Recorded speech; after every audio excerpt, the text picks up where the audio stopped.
오늘은 언론 기사는 아니고 한국어 학습 사이트인 90day 코리안에 올라온 포스트를 가져와 봤습니다. 그 제목은 한국에 도착할 때 당신이 마주할 수 있는 문화적 충격. 참고로 미국에 본사가 있는 이곳은 미국인들을 대상으로 언어 학습 교육을 진행하는 곳입니다. 또한 이곳은 한국어 학습 프로그램만 제공하는 게 아니라 우리 문화와 관련된 다양한 클립들을 함께 제공하고 있습니다. 언어를 배운다는 건 그 나라의 문화도 함께 습득한다는 것이기도 하죠. 또한 그 나라의 문화를 이해해야 언어를 더 깊이 있게 배울 수 있기도 합니다. 그런 면에서 한국 문화와 관련된 여러 가지를 소개하는 이곳의 방향성은 긍정적이라는 생각입니다.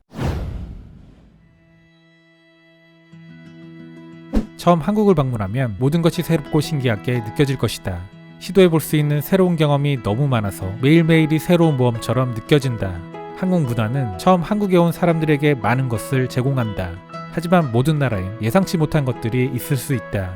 고국에서와는 사뭇 다른 모습을 발견한다면 당신은 한국에서 문화 충격을 받고 있는 것이다.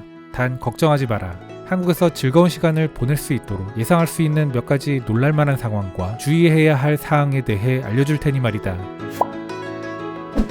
한국인이 절대적으로 사랑하는 한 가지를 꼽으라면 단연 음식일 것이다. 음식은 한국에서 경험할 수 있는 최고의 문화 충격이기도 하다. 한국 음식은 세계 최고 수준이다. 맛있을 뿐만 아니라 대부분의 경우 당신의 예산 범위 안에서 부담 없이 즐길 수 있는 수준이다. 여기에 또한 대도시뿐 아니라 한국의 중소도시에서도 언제 어디서나 먹을거리를 쉽게 찾을 수 있다. 한편 한국 편의점은 보통 24시간 영업을 하기 때문에 새벽 3시 출출한 시간에도 먹기 좋은 간식을 맛볼 수 있다. 다만 먹는 것에 일정한 제한을 두고 있는 사람들은 다소 어려움을 겪을 수 있다. 특정 알레르기가 있거나 비건 채식주의자라면 미리 계획을 세워야 한다.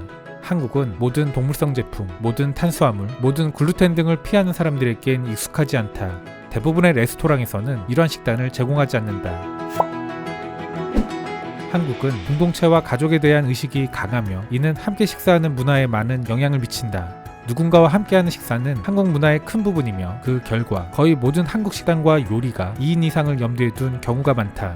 혼자라면 조금 귀찮을 수도 있을 것이다. 하지만 친구들과 더 많은 시간을 보내거나 새로운 한국인 지인들과 더 많이 교류할 수 있는 좋은 핑계도 될 수 있다. 그런데 혼자 다닌다고 해서 식사를 하지 못한다는 것은 아니다. 홀로 다니는 여행자라도 한국의 모든 레스토랑을 즐길 수 있다. 남은 음식은 나중에 먹을 수 있도록 직원이 포장도 해준다. 한국어로 주문하려면 몇 가지 기본적인 한국어는 익혀두는 게 좋다. 숫자 세는 법, 주문할 때 쓰는 기본 문구 등을 알고 있으면 도움이 될 것이다. 그리고 한국 회사에서 일을 해야 하는 사람이라면 곧 알게 될 한국 식문화의 또 다른 면이 있다. 바로 회식이다. 회식의 목적은 회사에서 팀워크와 커뮤니티를 강화하는 것이다. 반드시 참석할 필요는 없지만 적극 권장한다. 회식은 동료들과 더 친해지고 한국인 친구를 사귈 수 있는 쉬운 방법이기 때문이다. 특히 규모가 큰 회사라면 회사 내 다양한 사람들을 모두 만날 수 있는 좋은 기회이기도 하다. 또한 이런 이벤트가 자주 있는 것도 아니기 때문에 가끔은 긴장을 풀고 즐거운 시간을 보내길 권한다. 이러한 점을 염두에 두면 회식도 꽤 즐거운 시간이 될 수 있다. 한때 온라인 커뮤니티 등에서 혼밥 레벨 테스트 밈이 돌면서 화제가 된 적이 있었죠. 뭐 요즘엔 우리나라도 혼자 밥 먹는 게 그리 어색하지만은 않은 그런 시대가 되어가고 있는 것 같긴 합니다. 다만 역설적으로 이러한 밈이 유행한다는 것 자체가 아직 우리나라에서 밥은 누군가와 함께하는 것이라는 인식이 남아있는 게 아닐까 싶기도 합니다. 술을 마시지 않는 사람 또는 가볍게 마시는 사람이 알아야 할 한 가지는 한국인의 술사랑이다. 맥주부터 소주까지 많은 한국인들은 좋아하는 술 없이는 밤을 보낼 수 없다. 어떤 이유로 술을 마시지 않는다면 한국인 친구나 동료에게 먼저 알려주면 된다. 술을 전혀 마시지 않는다면 그 한국인 동료는 조금 놀랄 수 있다. 하지만 한국은 훨씬 더 글로벌한 국가이기 때문에 그들은 그것을 받아들일 수 있을 것이다. 한국인들이 형성하는 깊은 유대감은 종종 술을 함께 마시는 것이 포함된다는 점을 기억하라.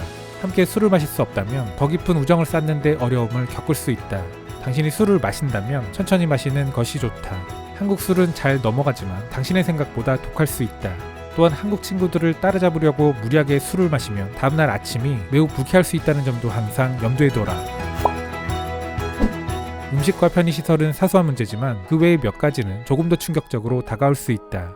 거의 모든 골목길에 PC방이 있고 전자제품 쇼핑을 위한 다양한 옵션이 있는 한국은 미래학자들의 꿈이라고 생각할 수 있다. 하지만 소프트웨어에 관해서는 다소 충격적일 수 있다. 많은 공공컴퓨터가 여전히 인터넷 익스플로러를 사용하고 있으며 보안 패치와 확장 프로그램을 계속 다운로드해야 하는 상황은 아무리 인내심이 강한 사람이라도 컴퓨터를 던져버리고 싶게 만들 수 있다. 그리고 일부 서비스의 경우 영어 사용자가 어려움을 겪을 수 있다.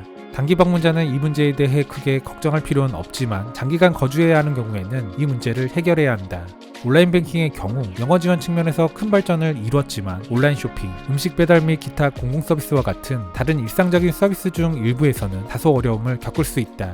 이런 상황에 대처하려면 장애물을 헤쳐나가는 데 도움을 줄 수 있는 한국인과 친구가 되는 것이 좋다. 또한 많은 직장에서 한국어에 능통하지 않은 신입사원을 돕기 위한 프레임워크가 마련되어 있다.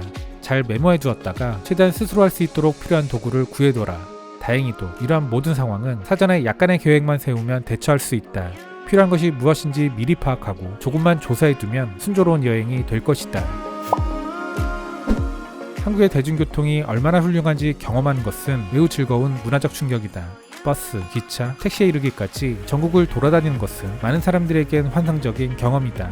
특히 서울과 같은 대도시에선 더욱 그렇다. 버스 네트워크는 광범위하고 딱 맞춰 정시에 운행되며 기차는 깨끗하고 편안하다. 택시는 저렴할 뿐 아니라 어디에서나 이용할 수 있다. 대도시를 벗어나면 영어 옵션이 적을 수는 있다. 하지만 지하철역에는 영어를 구사하는 자원봉사자가 있어서 당신을 기꺼이 도와줄 것이다. 문화 충격으로 인해 불편을 겪을 수 있는 요소는 여러 가지가 있지만 교통망은 그중 하나가 아닐 가능성이 높다. 오히려 집에 돌아간 후 그리워질 수 있다. 한국에 거주하고 있다면 어떤 형태로든 문화 충격을 경험하게 될 것이다. 하지만 부정적인 면과 함께 긍정적인 면도 많다는 것을 기억하라. 사실 한국에 살면 좋은 점이 너무 많기 때문에 사소한 불편함은 쉽게 감수할 수 있다. 그것은 또한 태도의 문제일 수도 있다. 사람들이 완전히 다른 문화 환경이나 새로운 사회 환경을 접했을 때 감정의 불안을 느끼거나 무엇을 어떻게 해야 하는지 모르는 판단 부재의 상태에 놓이는 것. 문화 충격의 사전적 정의입니다. 이러한 문화 충격은 강력한 혐오를 불러오는 원인이 되기도 한다는데요. 그리고 이것은 우리가 긍정적이고 자부심을 가지는 문화에서도 올 수 있다고 합니다. 교통 인프라 같은 것이야 상관없겠지만 술문화 같은 건 부정적인 인식을 형성할 가능성도 있겠죠.